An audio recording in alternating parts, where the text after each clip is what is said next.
നമസ്തേ. പുതിയൊരു വീഡിയോയിലേക്ക് ഏവർക്കും സ്വാഗതം. നമ്മളിവിടെ പറയുന്നത് തിരുവോണം നക്ഷത്രവും അവർ അനുഷ്ഠിക്കേണ്ട ചില പരിഹാരങ്ങളെ പറ്റിയുമാണ്.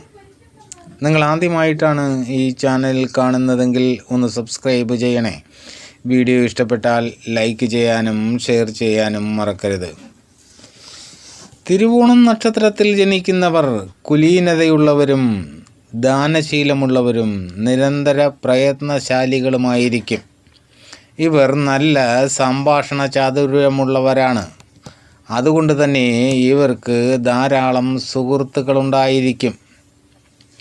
ഇവർ ആചാരാനുഷ്ഠാനങ്ങളിൽ വലിയ വിശ്വാസമുള്ളവരായിരിക്കും. ഇവർക്ക് അധികവും സ്വദേശം വിട്ടു നിൽക്കുമ്പോഴായിരിക്കും ഭാഗ്യാനുഭവങ്ങൾ വന്നു ചേരുന്നത്.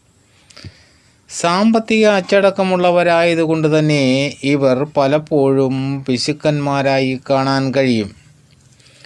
എന്ത് പ്രതിസന്ധികളുണ്ടായാലും ഇവർ കഠിനമായി പ്രയത്നിച്ച് മുന്നേറുമെന്നുള്ളതാണ്. ജീവിതത്തിൽ ഒരു അടിത്തറയുണ്ടാകണം എന്ന ചിന്തയോടുകൂടി തന്നെയായിരിക്കും ഇവരുടെ പ്രവർത്തനങ്ങൾ. അന്യായമായ പ്രവർത്തനങ്ങൾ ഇവർ ഇഷ്ടപ്പെടുന്നില്ല എന്ന് തന്നെ പറയാം. ഇവർ കുടുംബസ്നേഹികളും കുടുംബത്തിലുള്ളവരെ സംരക്ഷിച്ചു പോകുന്നവരുമാണ്. ഇത് ഇവർക്ക് ഗുണകരമാണ്. പൊതുവിൽ ഇവർ ശുദ്ധാത്മാക്കൾ എന്ന് തന്നെ പറയാം. ഇവരുടെ ദാമ്പത്യ ജീവിതം എന്തുകൊണ്ടും അനുഗ്രഹീതമായിരിക്കും. തിരുവോണം നക്ഷത്രത്തിൽ ജനിച്ച സ്ത്രീകൾക്ക് സംതൃപ്ത കുടുംബജീവിതമായിരിക്കും. നല്ല ഭർത്താവ്, കുടുംബസുഖം, ഐശ്വര്യം ഇവയൊക്കെ തന്നെ ഉണ്ടാകും. തിരുവോണം നക്ഷത്രത്തിൻ്റെ പ്രതികൂല നക്ഷത്രങ്ങൾ ഏതൊക്കെയാണെന്ന് നോക്കാം.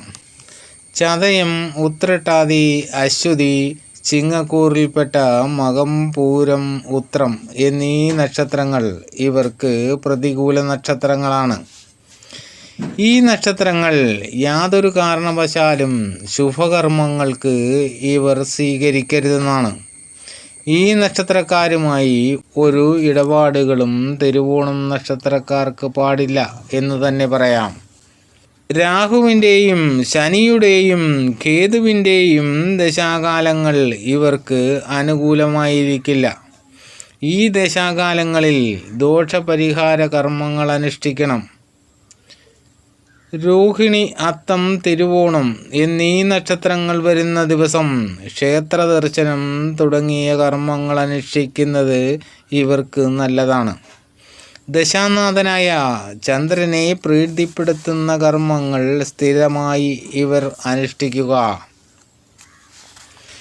ജാതകത്തിൽ ചന്ദ്രന് പക്ഷബലമുണ്ടെങ്കിൽ ദുർഗാദേവിയെയും പക്ഷബലമില്ലെങ്കിൽ ഭദ്രകാളിയെയും ഭജിക്കുന്നതാണ് ഇവർക്ക് ഉത്തമം. പൗർണമി നാളിൽ ദുർഗാപൂജയും അമാവാസി നാളിൽ കാളി പൂജയും നടത്തുന്നത് ഇവർക്ക് നല്ലതാണ്. തിരുവോണ നക്ഷത്രവും തിങ്കളാഴ്ചയും ചേർന്ന് വരുന്ന ദിവസം തിരുവോണം നക്ഷത്രക്കാർക്ക് പ്രാധാന്യമുള്ള ദിവസമാണ്. രാശ്യാധിപനായ ശനിയെ പ്രീതിപ്പെടുത്തുന്ന കർമ്മങ്ങൾ ഇവർ അനുഷ്ഠിക്കേണ്ടതാണ്.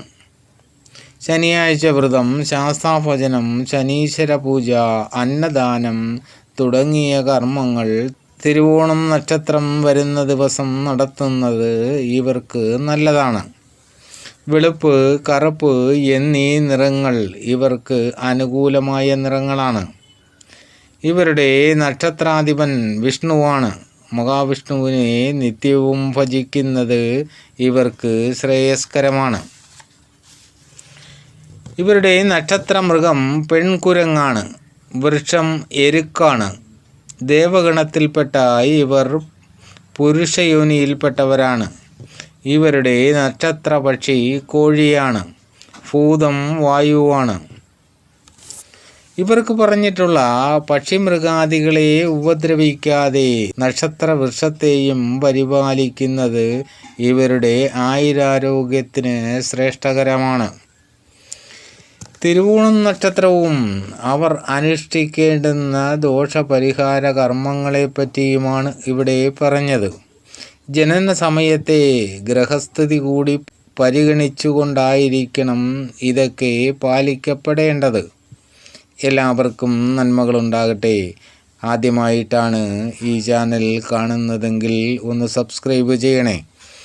വീഡിയോ ഇഷ്ടപ്പെട്ടാൽ ലൈക്ക് ചെയ്യാനും ഷെയർ ചെയ്യാനും മറക്കരുത്. അടുത്ത വീഡിയോ കാണുന്നതുവരെ നിങ്ങൾക്കെൻ്റെ നമസ്കാരം.